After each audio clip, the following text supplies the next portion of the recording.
Welcome into the Pay Dirt Profile Podcast. The number one of one. We finally got the mics and software and everything. This is Dante Daniels and Kyle Romero here. Caught up mid-sip. This is a podcast to do what we always do. Hang out, do that barbershop kind of talk. Just a way to, kind of engage. Hopefully we'll be able to reach some people. They'll tweet or email in questions and whatnot. We'll be able to talk to them and kind of do that thing. So today we're going to try to get into some of the post-combine talk. Did anything stand out to you when you watched the combine this year? Well, you're going to get all the same stuff. All the stuff that pops. The, punter, Michael Turk. A million reps on the bench. All the fast 40s and the verts and all that. I just want to see it as a comparison to how they play. Yeah, I mean, it's mostly just if you're doing it right, you're taking a look at the film, you're taking a look at what they look like on the field against other players, and then when the combine comes out, you're usually using that to kind of give you a confirmation. Yeah, cross-checking of sorts. Yeah. Trying to make sure everything checks out. Right. Were there any players or performances that kind of stood out to you specifically? Well, quarterback-wise, Jalen Hurts, man. You hear the comp, but Dak Prescott, basically. Yeah, that's my guy right there. He's starting to get a little bit more love, but I mean, when you have the mobile kind of quarterbacks, I feel like people are finding excuses or finding reasons for them to fail. I mean, you have a guy who, footwork can improve, and it has since he's been a Senior Bowl and been in the combine. I mean, a lot of people said that they thought he had the best footwork of all the quarterbacks at the combine. He has a live arm, has all the arm talent that you would need. I mean, obviously, you would like to see him get a little bit better with some of the anticipatory throws and being able to make the reads on the field. But I mean, that's what the coaches are for. I mean, if you can't get a guy to be able to take that next step, what are you doing out there? So exactly, he looks like a guy who kind of the reason we made the podcast. We just shoot the shit anyways, and a team that is able to kind of morph an offense, especially early, around his skill sets, the way that Baltimore has done, the way that Arizona thinks they're trying to do it.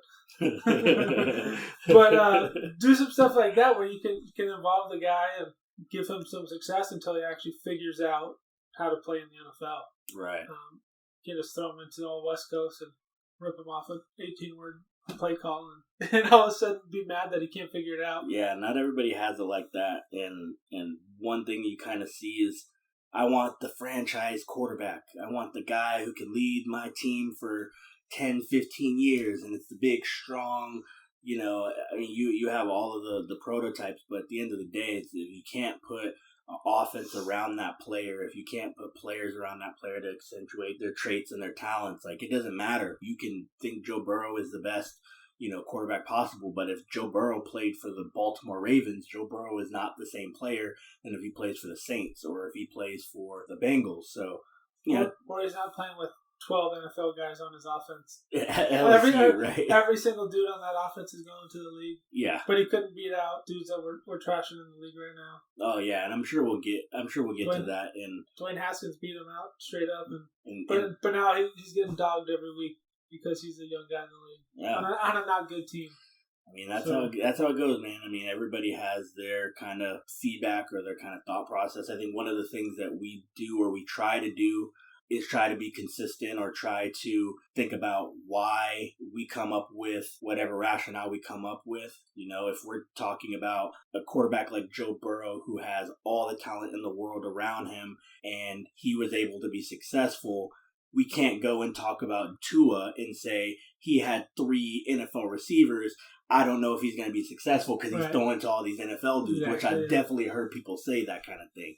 So, I mean, I think the more that, we get into stuff and the more, guess and whatnot, we'll dive a little bit deeper into that one. But speaking of Tua, I know you're high on that dude, Henry Ruggs there, huh? Henry Ruggs, basketball star, I guess. Comes out, grade 40, as expected. The type of player that he was at Bama. Come out, run the 4.27. All of a sudden he's a basketball player, and was showing off some of his dunks and intramurals, brother. But I hate to see something like that. He was projected as a first round, and all of a sudden we're hopping him over CeeDee Lamb. Yeah, I saw somebody today, and I think his Twitter name is like Brad Kelly or something like that. Hey, I don't know if you're listening to this, Mr. Kelly, but yeah, he was talking about he had CeeDee Lamb at 2, Judy at 3, and Ruggs at 1. Oh wow! And so he was talking about how he watches film, and he gave his rationale for it. I mean, everybody sees different things, but it's like you said, it's like you have someone like Jerry Jeudy who has been route runner extraordinaire for several months, and even until last year, being basically the wide receiver 1, and it was kind of like Andrew Luck or Matt Barkley, like when they came back for those extra years, you had people starting to chip at their game, and like Andrew Luck was that dude, so it didn't really work with him. But Matt Barkley, like he went from being I could be the number 1 pick to being a 4th, 5th round wherever he got drafted. Yeah. So, but that era of SC football was similar to what you might see from Bama now. Those guys were extra prepared. They were getting all the best coaching with the best players on their side. So everyone was looking good. And I think you're starting to see a lot more of that, especially people looking at saving defenses. And all those guys are extra prepared already. Coming to the league, they're not getting quite the same coaching. Right. As someone else who hasn't had all that available to them with a guy like Saban and when Kirby Smart was there, all that. But yeah, I mean, he's a good player. I think he probably will be a first round pick. I don't think he's going to be the best of those guys. I mean, fit is a thing too, but I don't need to see the guy's 18 high school dunks to know that he can play football. Right. He's playing at Bama for a reason. Right. But also, we can't discount what some of those other guys did. The guy had 42 touches on offense this year.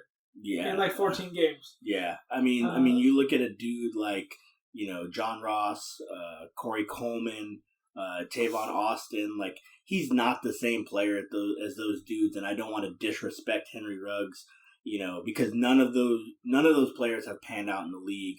But, I mean, you can look at players that might have had a little bit more success, like Robbie Anderson or Deshaun Jackson. Very good comps, too, for him. Yeah. Like with that speed.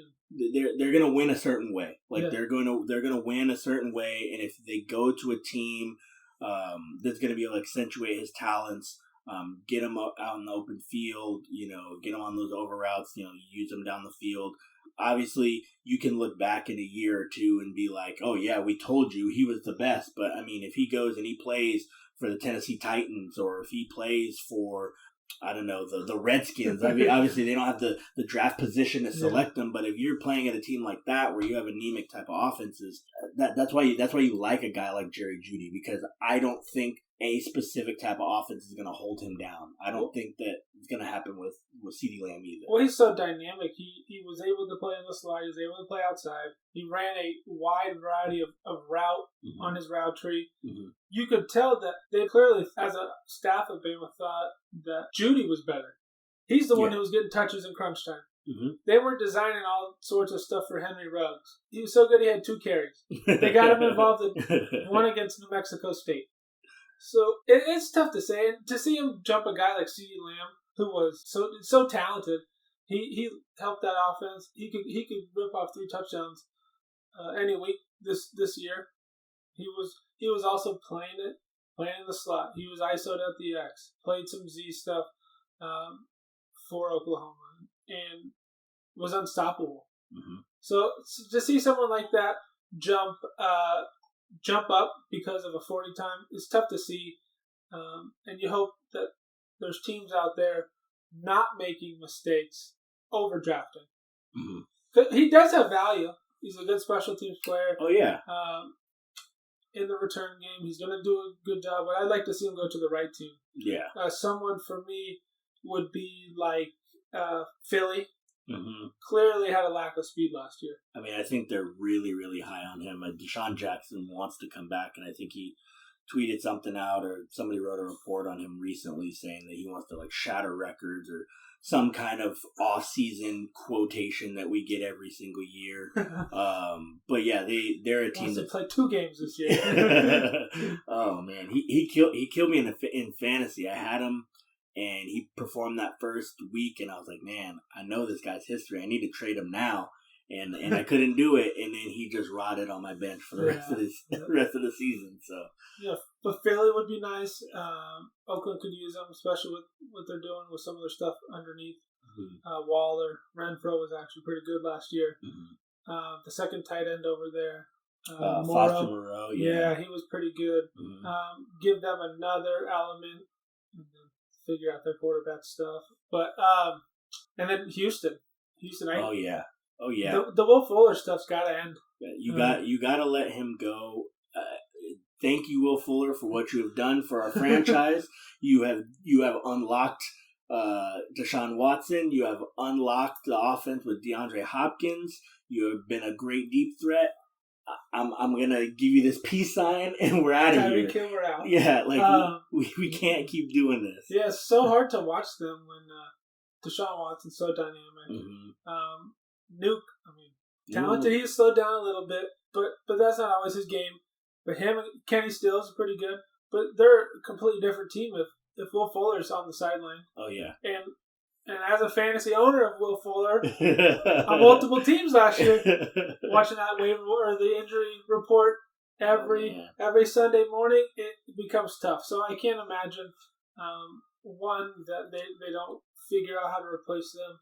And since they re-signed Bill O'Brien for another couple of years, based on winning a horrible division with multiple teams without quarterbacks or seemingly coaches, they gave him an extension, and he doesn't know how to call plays when Will Fuller's not there, which becomes really difficult.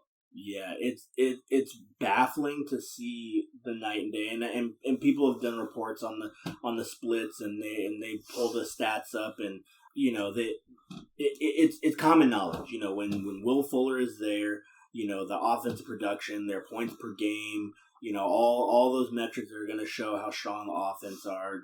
All of Deshaun Watson's passing stats tend to have an uptick. If they can go out and get, and even if it's not a Henry Ruggs, if they can get, KJ Hamler, Jalen Reagor, Brandon Ayuk. He did run slower than I thought he was going to be. He plays fast, but I think he was in the 4.5 range, which probably going to hurt him.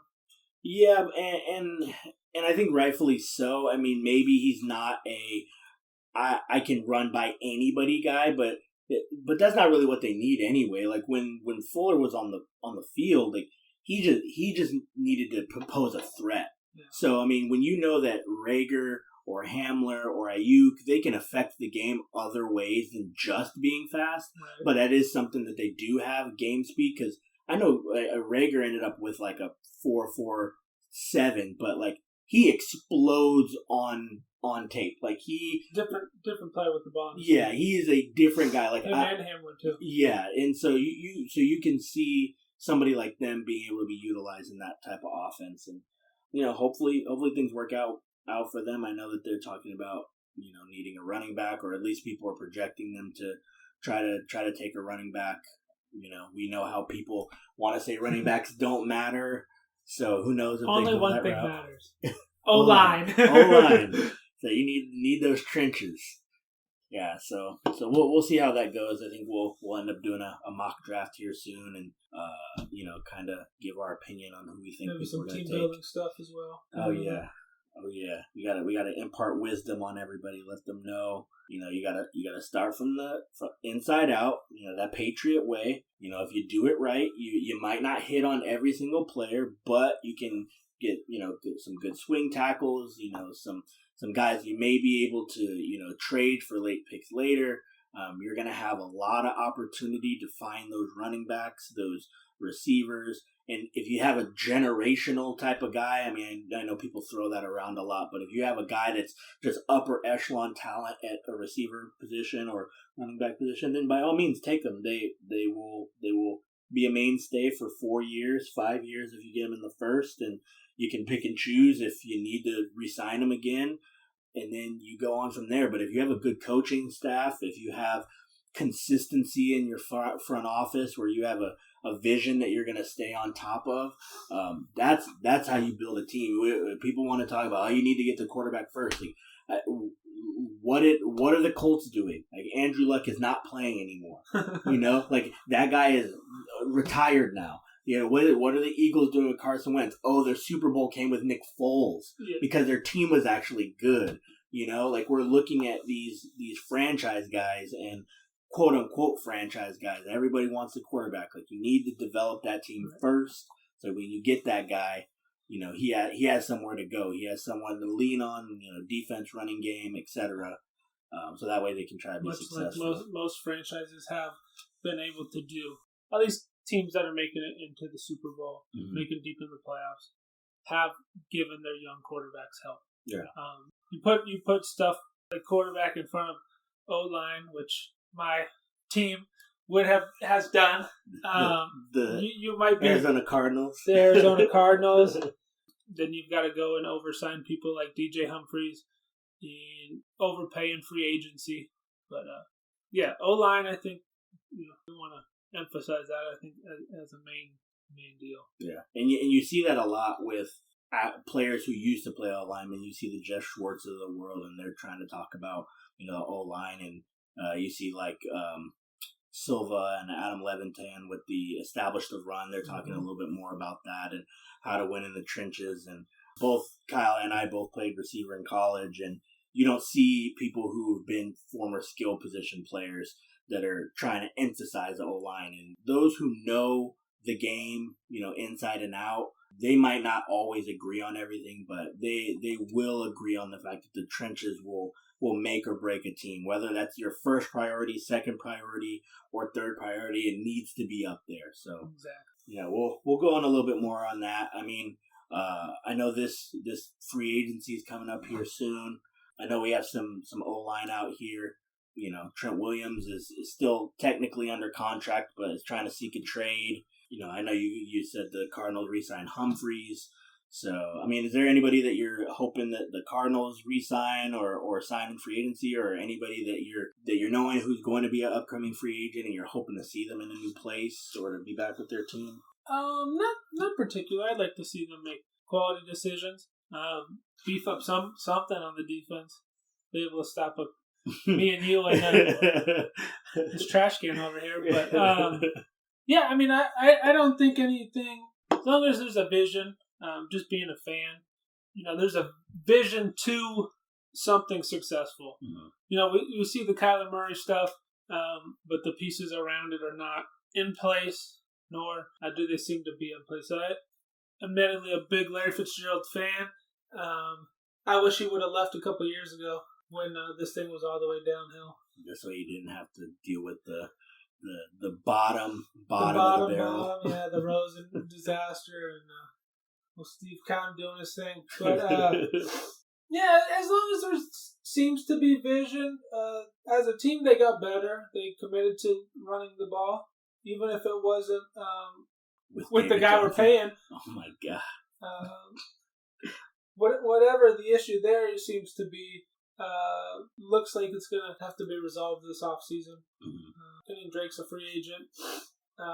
David Johnson was criminally underused, both in real life football, also my fantasy team. Also, since I got his jersey for Christmas, and he hasn't maybe not scored a touchdown since. The curse of the jersey 3 Christmases ago. But it's you like to see some vision, and that goes for any team. Be able to see a future beyond signing some guys to fill a roster spot. Right. I mean, with my team, the Falcons, I mean, we have virtually no cap space. We have players that we can cut, but, it's not going to give us a whole lot of relief. We'll still have those heavy dead cap hits. Obviously the media has shown Austin Hooper being a big, free agent. Vic Beasley, fortunately, outside of the 15-sack Super Bowl, year, we haven't been able to get the best out of him. And you think that's a coordinator play calling deal on defense, or you just not gotten better? Or lack of help around them, or I think it's a little bit of both. I think when you are looking at because when Dan Quinn came over, he was bringing that Seattle Seahawks defense, and early on they talked a lot about like the elephant position and a lot about the Leo, where you're going to have your hybrid Leo, a guy who can drop into coverage, rush the passer, a guy who can bend long. Your elephant was going to be, 5-tech, guy who's going to be able to, win at the point of attack, establish run dominance on that front. And, we never really were able to get the personnel right on the opposite side. We had a little bit of success here and there, but we finally got Grady Jarrett to play the 3, and he's been huge. But I can't help but think something has to be said about Dan Quinn. I mean, your calling card is defense. You cannot be in a spot where your defense is consistently in the 20-plus range. I mean, I know that we've had some injuries and we had some, bad fortunes. I mean, we play in a division where we have multiple strong offenses, but something has to be done. So hopefully whoever we bring in, whether it's a free agent, I don't know how much space we're going to have to do that, or a player via the draft. Hopefully we're able to get something going, this time around. The back half of last season, we were able to do so, and I think we blitzed a little bit more, brought pressure from different levels. We used to play a lot of base coverage, and we just weren't getting, to the quarterback consistently. Bring it on the 4. Yeah, so, I mean, if we can get, a stronger front or maybe better in the secondary, maybe it'll help the other, level out a little bit more. But at the end of the day, Quinn has to get better. And if he's going to, turn the reins over to these other guys, that's going to be great. But I guess we'll just have to see. So you can only wait and see, I guess. Right. But speaking of offenses in that conference, one guy that has been getting some run is Taysom Hill. Oh God. Oh God. Thinks he's a franchise guy. Thinks he's a guy who can go out and play quarterback in this league. And to his credit, the last time he did play quarterback for a drive, he did move the ball. We'll give him that. He did spark that Sean Payton, Drew Brees stat fest over there in that playoff game, but couldn't beat old Kirk Cousins. I mean, the one thing I'll say is, I will start off saying something nice about Taysom Hill. He was the reason that they were in that game for a long time. They couldn't get anything going, and he was the only catalyst. With that said, I think it's absolutely insane that people are considering Taysom Hill as a potential franchise guy. It's bad enough that they think that Teddy Bridgewater can be a franchise guy. He could go 5-0 this year. Exactly, but at least you can say a high completion percentage, yards per attempt pretty solid. Like all the metrics that you want to try to look at as a quarterback. Teddy's 5-game stretch, he was very solid in those metrics. I think that's fool's gold to me. But if you feel like you can parlay that down the road, then by all means, he should drag it out and wait till Drew Brees stops trying to pad the stats. I think Sean Payton is smart enough that Bridgewater's going to try to wait that out, and he's going to bring in another guy, and he's going to lose his chance. Unfortunately, yeah. But Taysom Hill.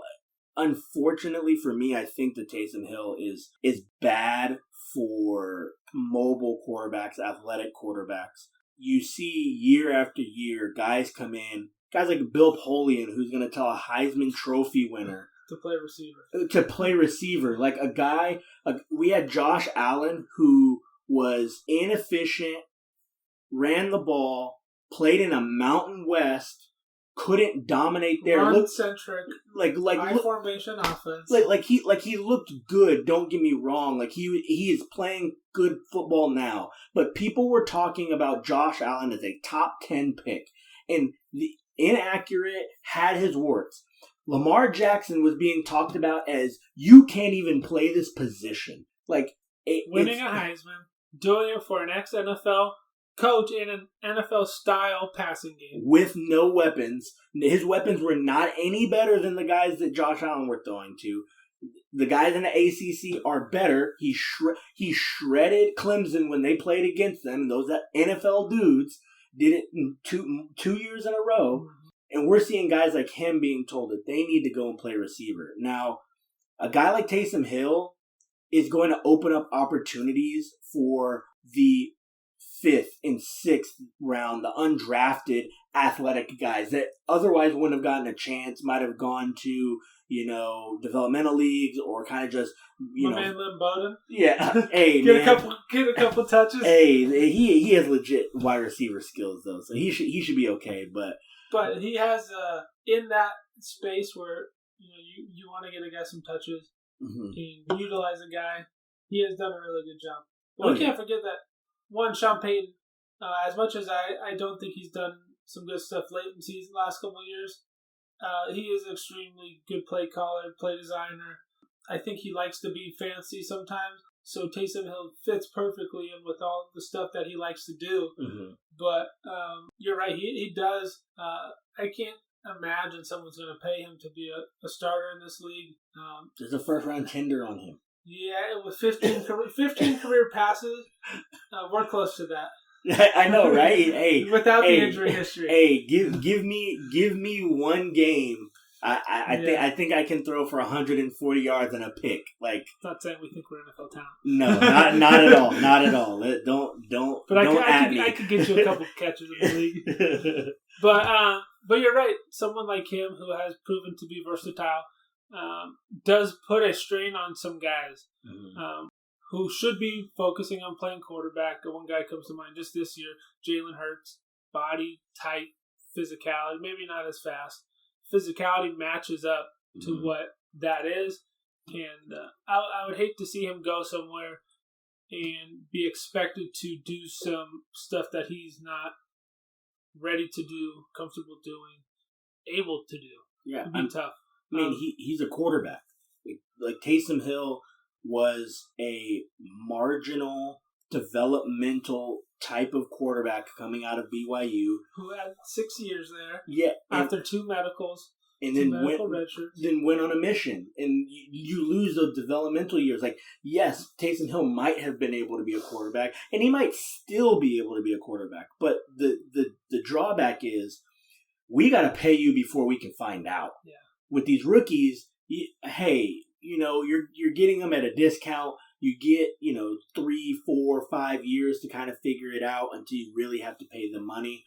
It's asinine to me that people are considering that Jalen Hurts. Like I saw somebody about 4 weeks ago, and it was a reputable source, and I can't remember who it was, and it's gonna bother me. But they said that Jalen Hurts was a 7th round quarterback. Ooh. And I just about lost it because Jalen Hurts to me is right there with Herbert as the number 3 guy. And I think Herbert has some tools, some things that, he can do that Hurts can't and vice versa. So if you wanted to tell me that Herbert was going to be number 3, I wouldn't put that much of a fight up. But, with all the intangibles that he has, the things that you want out of a quarterback, a winning pedigree, a guy who's been a starter for multiple seasons, a guy who has been efficient, passing the ball. He can stand and improve on his accuracy, but he's not inaccurate by any stretch. Has arm talent, can throw from other arm angles. Not quite as well as a guy like Jordan Love, but he can still. I know how much you love Jordan Love. He can do a lot of the things that the other guys can do, and it can also win. On the ground. So hopefully we don't see more of this Taysom Hill news and more of these players get pushed towards, being a receiver. Hopefully they don't get coerced. I mean, a guy like Khalil Tate, a player like that could potentially be one of those receiver type gadget guys, a guy who didn't really show in college that he could win consistently with his arm.